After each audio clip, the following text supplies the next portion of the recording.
امید ہے آپ سب خیریت سے ہوں گے۔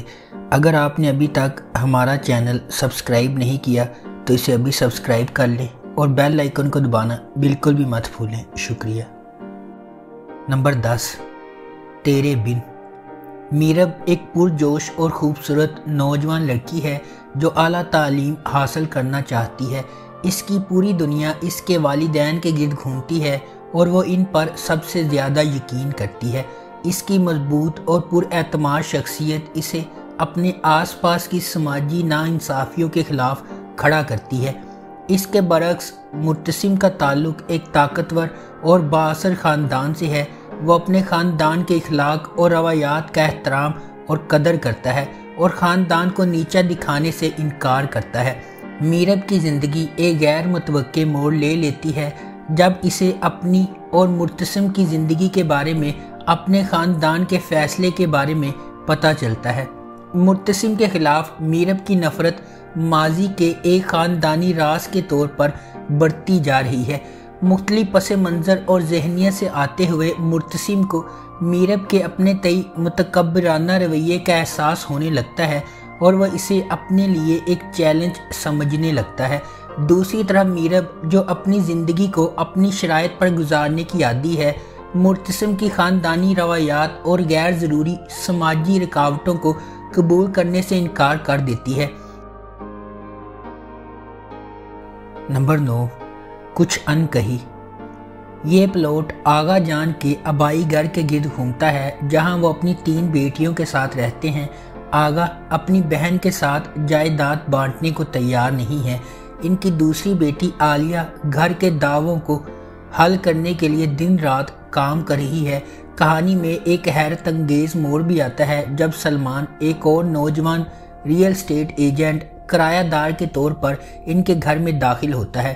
محمد احمد بطور آغا جان اس خاندان کے سربراہ ہیں جو ان کی اہلیہ اور 3 بیٹیوں پر مشتمل ہے۔ آغا کو ایک پرانی حویلی اپنے آباء و اجداد سے وراثت میں ملی تھی۔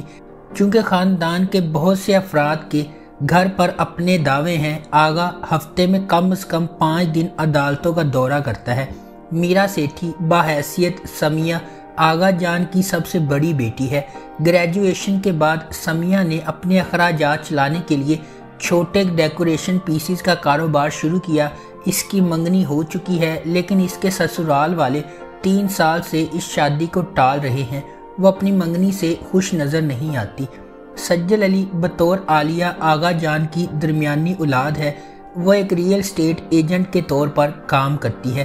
بلال عباس خان بطور سلمان ایک نوجوان لڑکا ہے جو آغا کے گھر کرایہ دار کے طور پر داخل ہوتا ہے اور پھر عالیہ کی زندگی میں ایک دوست کے طور پر۔ وہ ایک ریئل اسٹیٹ ایجنٹ بھی ہے۔ نمبر 8، کالا ڈوریا۔ کالا ڈوریا ماہ نور اور اسفند کی زندگی کے گرد گھومتا ہے جس کا کردار بالترتیب ثنا جاوید اور عثمان خالد بٹ نے ادا کیا ہے۔ ان کے خاندانوں کے درمیان محبت نہیں ہے اور وہ مسلسل لڑتے رہتے ہیں۔ وہ دونوں ایک ہی کالج کے طالب علم ہیں اور ایک دوسرے کو مسلسل چھیڑنے کی عادت رکھتے ہیں۔ اسفند اور ماہ نور کی لڑائی ایک دلچسپ رشتہ ثابت ہوتی ہے جو ان کے درمیان استوار ہوا۔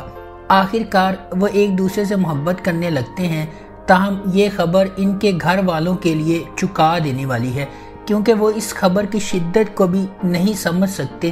یہ ایک محبت کی کہانی کا زاویہ ہے جو یقینی طور پر سب کی توجہ حاصل کرے گا۔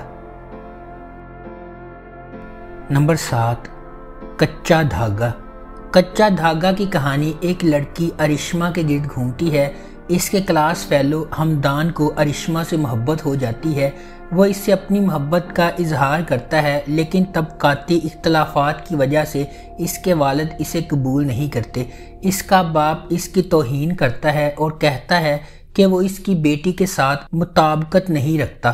ہمدان ارشما کے والد کو متاثر کرنے کے لیے سب کچھ کرتا ہے اور آخر کار اس کے والد ان کی شادی کے لیے راضی ہو جاتے ہیں۔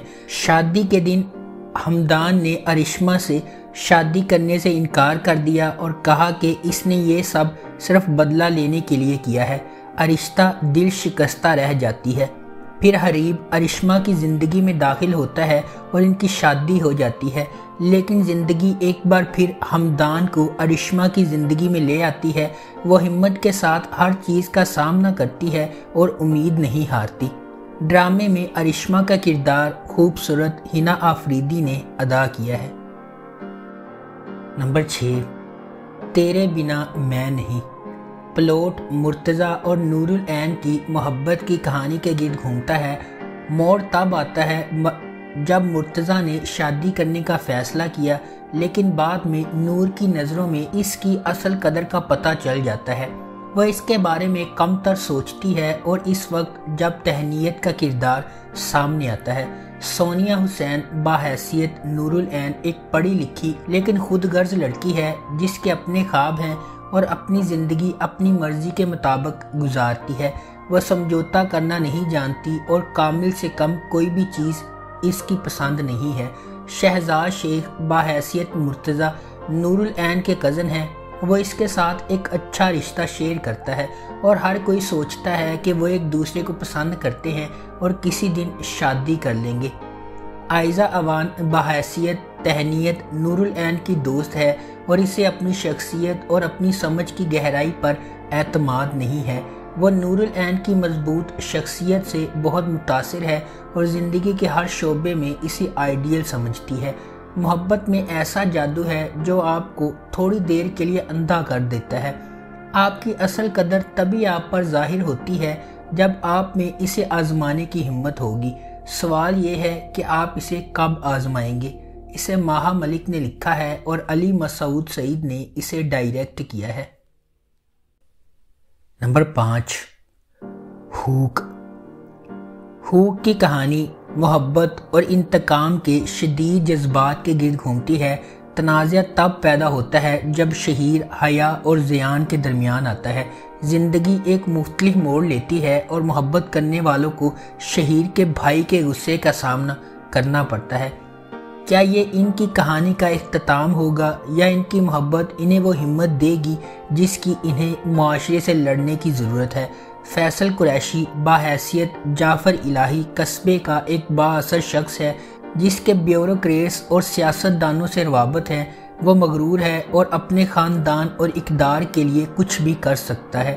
شہروز سبزواری بطور شہیر الہی جعفر کے چھوٹے بھائی ہیں۔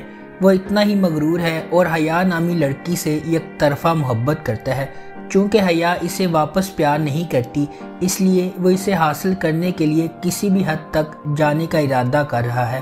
حیا کے طور پر کنزہ ہاشمی کا تعلق ایک متوسط گھرانے سے ہے اور وہ اپنے والدین کی وفات کے بعد اپنی بڑی بہن کے ساتھ رہتی ہے۔ نمبر 4، وحشی۔ صوبیہ اور آصف کے والد ایک ہی دن انتقال کر گئے جب دونوں بچے تھے۔ جبکہ صوبیہ کے والد نے ہمیشہ اس کے ساتھ برا سلوک کیا، آصف کو اس کے والد کی طرف سے بہت زیادہ محبت ملی۔ دو بچوں کی زندگی بیرونی اور اندرونی طور پر سخت متاثر ہوتی ہے۔ آصف کی والدہ نے اپنے بیٹے کی مالی مدد کے لیے دوبارہ شادی کرنے کا فیصلہ کیا اور آصف کے رضائی بھائی عامر کی دیکھ بھال میں خود کو وقف کر دیا۔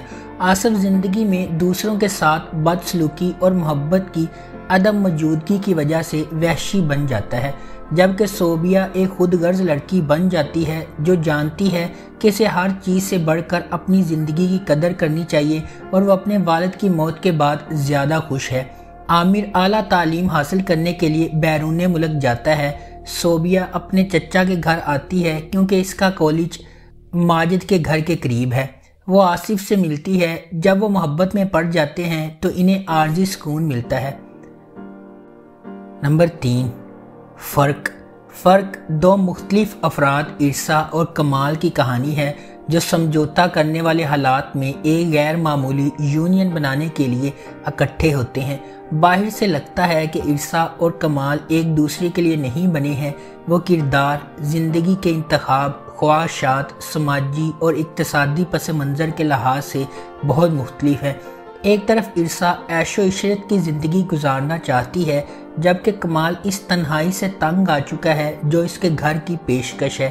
ایک جوڑے کے طور پر ایک ساتھ ہونے کے باوجود کیا دونوں کبھی اپنے آپ میں سچائی کو دیکھیں گے کہ وہ کون ہیں اور زندگی میں کیا چاہتے ہیں؟ اسے عمران نذیر نے لکھا ہے